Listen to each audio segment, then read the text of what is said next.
Hello, angels and fellow Jocelyn stans. We have so many jaw-dropping moments to discuss from episode 5 of The Idol. From Jocelyn taking control of the cult, to Dyanne's debut being ruined, to that shocking ending no one saw coming and what it all means. Stay tuned, subscribe to join the club, and fair warning, spoilers ahead. Let's dive in. This week's episode unveils the casualties from Jocelyn and Tedros' fallout, which leads to a massive struggle for power and control. Throughout the tension and heartbreak, the question on everyone's mind is, who will win, Jocelyn or Tedros? Following the revelations of Tedros' manipulations and her night of revenge with Rob, Jocelyn steps into an empowered version of herself as she casts Tedros aside. She rallies the cult together and offers them something Tedros could never, a chance at true stardom and sharing their art with the world. This moves the needle in her favor as Jocelyn plans to win back the affections of her record label and management team through an artist showcase in order to get the green light for her world tour with her new artistic direction. I don't know about you, but it felt incredibly satisfying to finally see Tedros get his comeuppance, as Jocelyn is now the one running the show. However, an insecure man is one of the most dangerous things a woman can encounter. Case in point, Tedros, upon feeling betrayed by Jocelyn's wild tryst with Rob, masterminds a series of false accusations with the help of Xander to ruin Rob's new superhero film release. In addition to that, knowing that Xander was telling the truth about Jocelyn being intimidated by his natural talent encourages him to step in at the last minute during the artistic showcase to secure his spot as one of her opening act artists. Both of these revelations occur back to back and almost derail Jocelyn's state of mind as she gears up to perform her new singles for the record label. I have to hand it to Lily Rose Depp for her incredible performance in this scene, as you could see her juggling so many emotions as her character was trying to keep it together. Although she's able to keep calm under pressure, Jocelyn decides that enough is enough and puts the final nail in Tedros' coffin. She asks Heche to step in and take care of Tedros for good, who likens himself as the hunter in the Little Red Riding Hood. He's going to go in for the kill and will watch Tedros bleed, metaphorically speaking. After watching the full episode, this request to bring Heche in reads a bit different, as it wasn't just a victim in distress trying to remove a toxic presence in her life, but also a power move on Jocelyn's behalf to secure the credit and ownership over the family and this new era of her career. Throughout all the chaos, Jocelyn blows away Nikki, Finkelstein, and Heche with her 4 new artists, as well as her 3 new singles. Jocelyn proved to herself and those in doubt that her artistic instincts and her ability to play the Hollywood game is unmatched. This scene was particularly interesting to watch unfold because the hustle and exploitation from the record label and management never stops. Watching Nikki try to win Tedros' favor in order to claim ownership of the new talent, while Heche and Destiny were discussing working as an independent label, really underscored how, at the end of the day, this is a business and money is at the forefront of their minds. Speaking of which, now that Jocelyn has turned in a new world tour and 4 new artists, what will be left of Dyanne and her pop idol debut? Well, as expected, she was chewed up and spit out of the Hollywood machine just like a million other aspiring idols. You see, Nikki only presented Dyanne with an offer because of her doubts regarding Jocelyn's career. Now that she has seen the true potential of Jocelyn's new era, all of the support and power they were willing to give to Dyanne has been taken and given back to Jocelyn. I know some of you may think Jocelyn requested to screw over Dyanne, but again, I think the true villain is the record label. They made Dyanne sign away her life and rights away to the label, and I'm assuming she cannot release music without their direct approval or oversight. Given that the world-class Sinner lawsuit is most likely a lie to cover up their renewed interest in Jocelyn, Dyanne's career is over before it ever even started. They could potentially give her a chance if she were to come up with new music. So if The Idol gets a second season, could we see Dyanne writing her own lyrics? I guess we will have to wait and see. And given that Jocelyn ousted Tedros from his own cult and he refused her money to go away, what was Heche's plan B for getting rid of him for good? This is where our girl Talia from Vanity Fair steps back into the picture. With the help of Heche, she releases a scathing article that exposes all of his wrongdoings and prior convictions, which also includes accounts from his former employees. This leads to his reputation, which wasn't much to begin with, to be completely smeared in the public eye. This effectively kills the interest in his nightclub and causes him to shut down his business. And none of his cult members desire to be attached to him or known as his students of art because of the horrendous controversy surrounding him. What's truly interesting about this sequence of events is that it's somewhat hinted at from the beginning of the show. I've seen some of your comments speculating that a character was going to die at the end of the season, and you all were right for the most part. However, it was not a literal death, but more so an ego death. The idea and concept of Tedros, something that he prided himself in crafting, was completely killed and destroyed by the power and might of Jocelyn's will. In the end, he is just the failed conman Mauricio Jackson. Does this mean that Jocelyn was the mastermind all along, and was everything she told Tedros and everyone else a lie? Let's start with what I believe to be true. I think Jocelyn was definitely in a dark place grieving the death of her mother and that she hadn't processed her trauma in a healthy way. We hear about and see her having mental breakdowns as she copes with her loss, which also manifests itself as self-harm during her darkest moments. Being surrounded by these feelings that weigh her down and cloud her vision, I do think it affected the way she felt about her music on a deeper level. Now let's go into what I don't believe to be true. I don't think Jocelyn is a victim of the people around her, and I don't think she is without agency or power. The title references the source of her power. She can sense that others will idolize and follow her. We see at the beginning of the series how Jocelyn can reflect what other people want or believe to be true about her, and she uses that to her advantage. She will allow people to exploit her to a certain point, but she will always come out on top. Remember, it has been alluded to that she has been in the industry since childhood, and you can't remain that famous and relevant by being complacent or a pushover in the Hollywood system. I mean, Dyanne was in it for 2 seconds before she became a nobody in the blink of an eye. I believe that is why when Tedros asks about the hairbrush, he realizes that part of her background was made up in order to give him this illusion of power over her. While I'm not saying she wasn't abused by her mother, because their relationship did seem toxic and all-consuming at times, I feel as though she may have taken some liberties about how it all happened. We've seen Jocelyn's history with self-harm, so maybe the bruises and scars she spoke about at the dinner table scene in episode 3 weren't all from her mother. We'll never know, because no one bothered to step in and intervene, which I believe to be true. So only Jocelyn and her mother know the truth.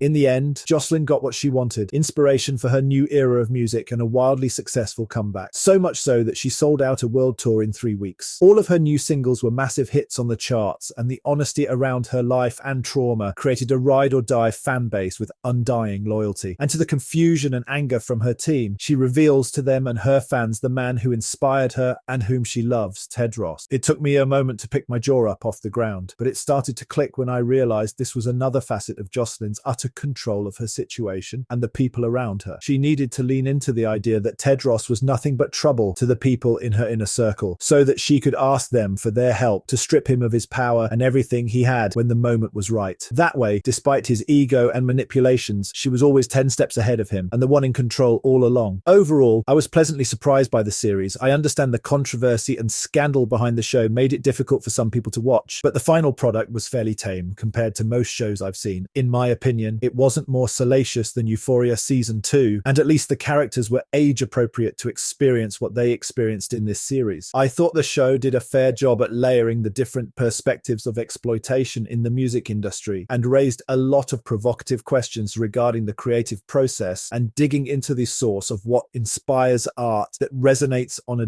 deeper level. I hate to break it to people, but not everything inspired comes from a place of rainbows and sunshine, nor is it a smooth and linear process. Similar to Jocelyn's story, it may take a journey into the darkness in order to find the light that may connect to and inspire others. And at the end of the day, I thought it was a fun watch, whether you watched it out of love or you watched it out of hate. The worst thing art can do is exist without stirring some sort of an intense emotion, regardless of what that emotion may be. Anyway, I'll be listening to Lily Rose Depp songs from the series on repeat for the next week or so. Let me know if you'll be doing the same. That's all for episode 5 of The Idol. Do you think we will get a second season? Comment below and don't forget to subscribe and join the club. Thanks for watching.